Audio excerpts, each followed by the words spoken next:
Tulang tao yan, manananggal yan mga lods. Yan ba nakita ninyo sa camera yan?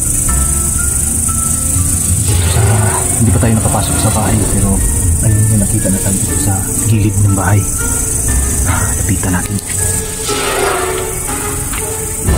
Ayan mo, tingnan yung nakita niyo. Hi, good evening po sa inyong lahat. Ito naman po nagbabalik, Jasper Goose TV po. Sa gabing ito mga idol ay solo exploration naman po ang ating gagawin at ang ating papasukin po ay isang abandonadong bahay mga idol. Bago ang lahat po, kumusta po kayo? Sana po ay safe kayo at nasa mabuti kayong kalagayan mga idol, no? Mag-ingat po kayo palagi po. Siyempre po, pati yung buong pamilya ninyo, sana ay safe din. Sa ating mga bashers din naman po, ganun din po sa inyo mga mama at sir. Mag-ingat po kayo palagi po at God bless po sa inyong lahat. So, bago natin umpisan ang ating eksplorasyon ngayong gabi, ay may shoutout muna tayo mga kaibigan natin. Shoutout nga pala kay Lods Jovel, yun shoutout sa iyo Lods. Kay The Negros Vlog, yun shoutout po sa inyo. Pakibisita po ng YouTube channel ni Lods The Negros Vlogs mga idol at subscribe nyo rin po siya. Kay MG Goose Adventure din po, paki-visit at paki-subscribe na rin po. Yun shoutout po kay Ma'am Rose Boscaino, kay Ma'am Kira Kil, kay Ma'am Lynn Campil, kay Ma'am Maritis Tiksay, kay Ma'am Moonlight Rider. Yun shoutout po sa inyo po. Kay Ma'am Miles, kay Ma'am Maria Fritz, kay Ma'am Lia Higutsi, kay Ma'am Janet Dumdum, kay Ma'am Jocelyn Di Binagracia, yun shoutout po. Kay Ma'am Ganda Maldita, shoutout po. Kay Ma'am Kili Shimisu, yun shoutout din po sa iyo ma'am. Kay Ma'am Sus Gumbang, shoutout po sa inyo. Kay Ma'am Phoenix Taiwan, shoutout din po. Yun lang po, mag-ingat po kayong lahat po at God bless po sa inyong lahat. Tara po, samahan niyo ako sa aking adventure ngayong gabi.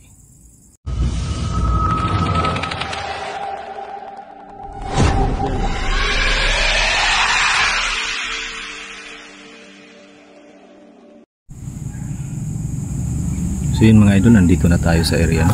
So, abandonadong budiga rin ito mga idol.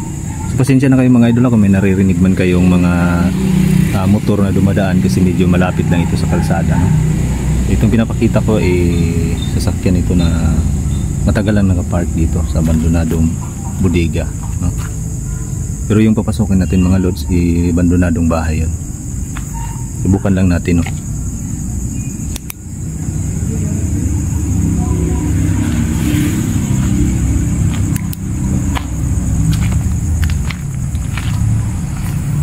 Dito tayo sa gate, pasok tayo para alam naman tayo sa nagbantay nito Ayan.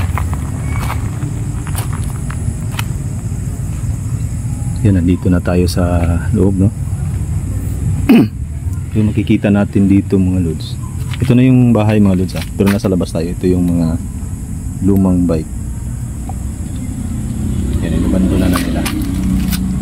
Ito yung mga lumang gamit siguro nung may-ari. Washing machine na sira, no? So, dito tayo dadaan mga lods. Ayan. So, ayan yung paligid nya. Madamo ito sa gilid mga idol, ha. Yan, no? Hindi nyo lang nakikita kasi mga saging. Ayan.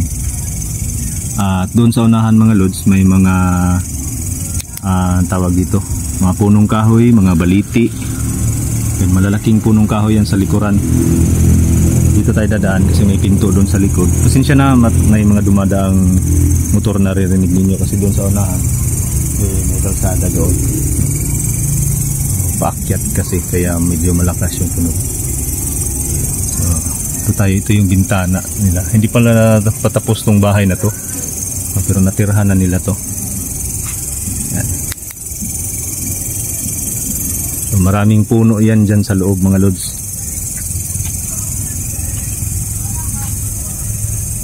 Yan, dito na tayo sa likod. Lawin natin to. Yan, kung nakikita niyo mga lods, yan puro yan madamo, masukal yan dito banda. Hindi lang nakikita kasi may mga screen. So, yan yung mga punong kahoy mga lods, mga dahon ng punong kahoy, yun. So, iba-iba yung kahoy, may mga mangga, may mga baliti, pero karamihan dyan sa likod puro baliti pala mga lods, no?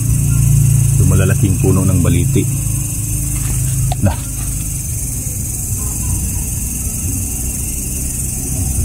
sino yan?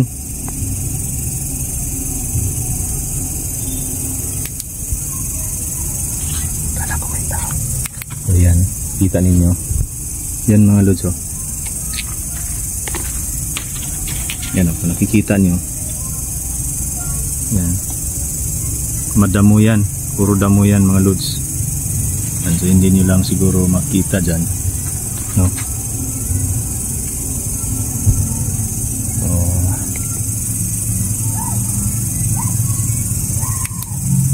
So, tuloy tayo mga lods ha. Sinsya na medyo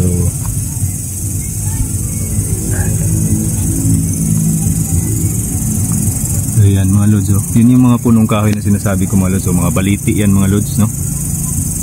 Pasensya na at medyo mahina kasi itong flashlight natin mga lods eh. Yan oh. Ayan. So puno ng baliti. Yung mga dahon yan. Yan oh. Yan sa likod. Yung mga ugat-ugat yan pala nung bumababa no. Kaya medyo nakakatakot siyang tingnan. Oh, yan may papaya pa dito ah.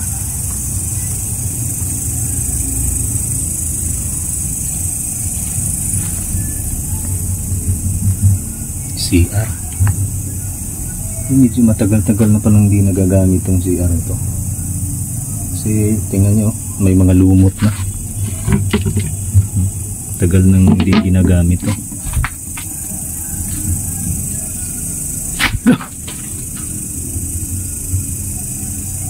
Kita nyo yan. Wala.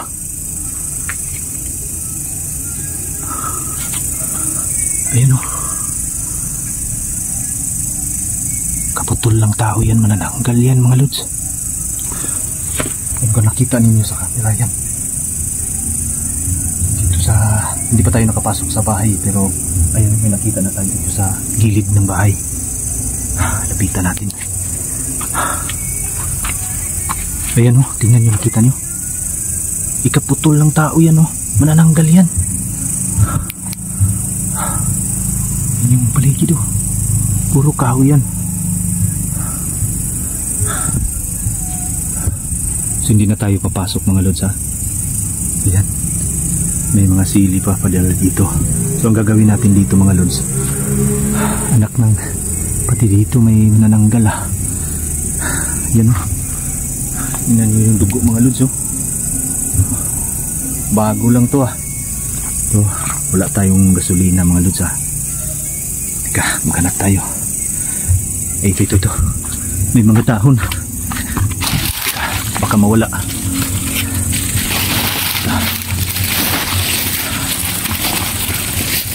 Hindi natin to. Huwag na natin itong patagalin.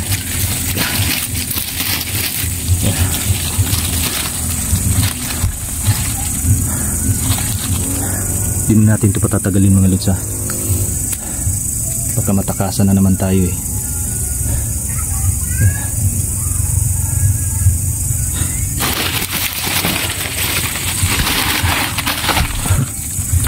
Yan.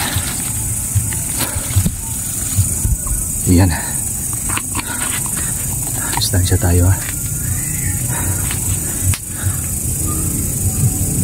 Putol ka ngayon. Sunog ka ngayon.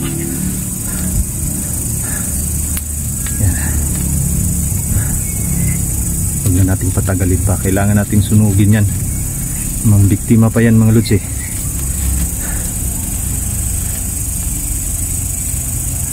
Yan.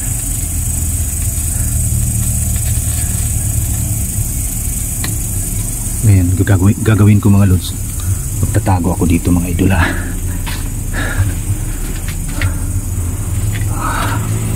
Papatayin natin itong ilaw natin. Yan, tingnan lang natin ha. Tatahimik ako mga idol. Aabangan natin kung babalik pa yung kalahati o tatahimik tayo. Yan.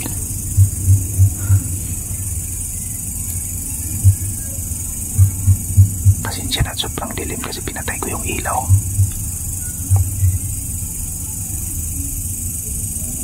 Sunog na.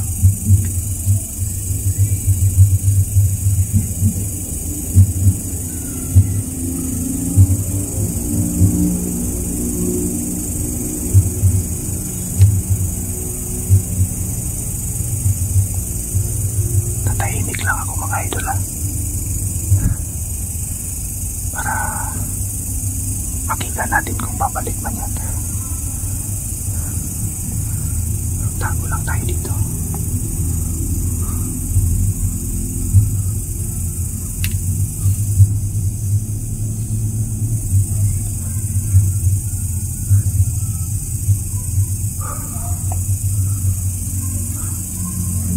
Yan mga lods, umapoy. Tuloy yung pag-apoy niya. Dito lang tayo, magtatago lang tayo. Tago lang tayo, pinatay ko kasi yung ilaw kaya madilim mga lods. Pasensya na at hindi natin makita. Aabangan natin kung babalik pa ba yung kaputol niya.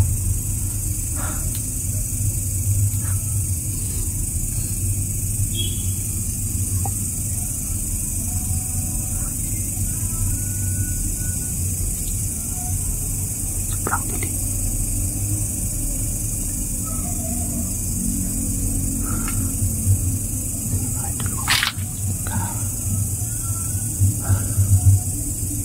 Madilim kasi masyado mga lods. Yan yung kaputol, yung nakita niyo yung apoy mga lods. Yan yung kaputol na umaapoy pa. So hayaan lang muna natin at abangan natin dito. Baka bumalik.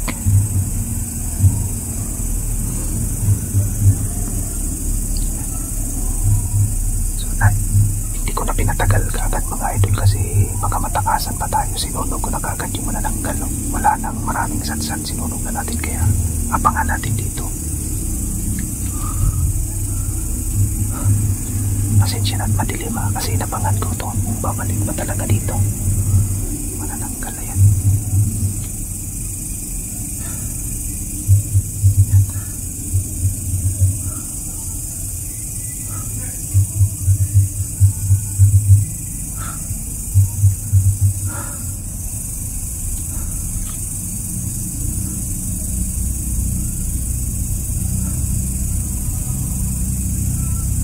Wala tayong narinig na yun wala.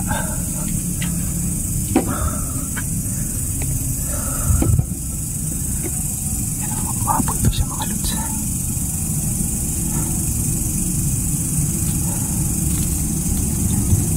Nasusunog pa siya. Aabangan lang natin. Tayin lang natin mga lods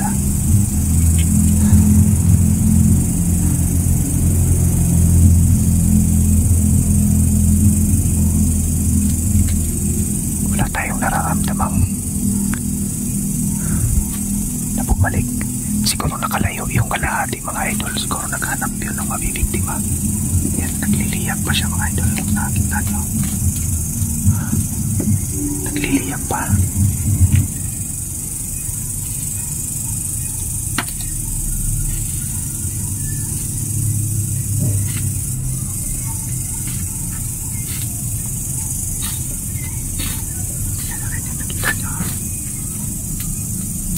Nasusunog pa siya mga idol. Dito lang tayo tahimik yun, walang ano man.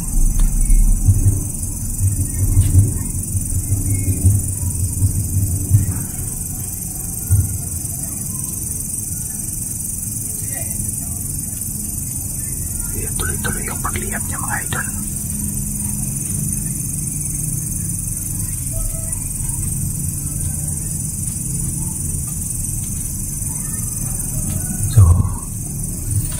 So alis na tayo dito mga idol. So wala naman tayong nakikita wala namang tawag dito, walang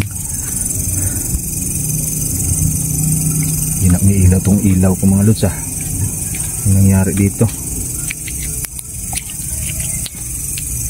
Labas na tayo.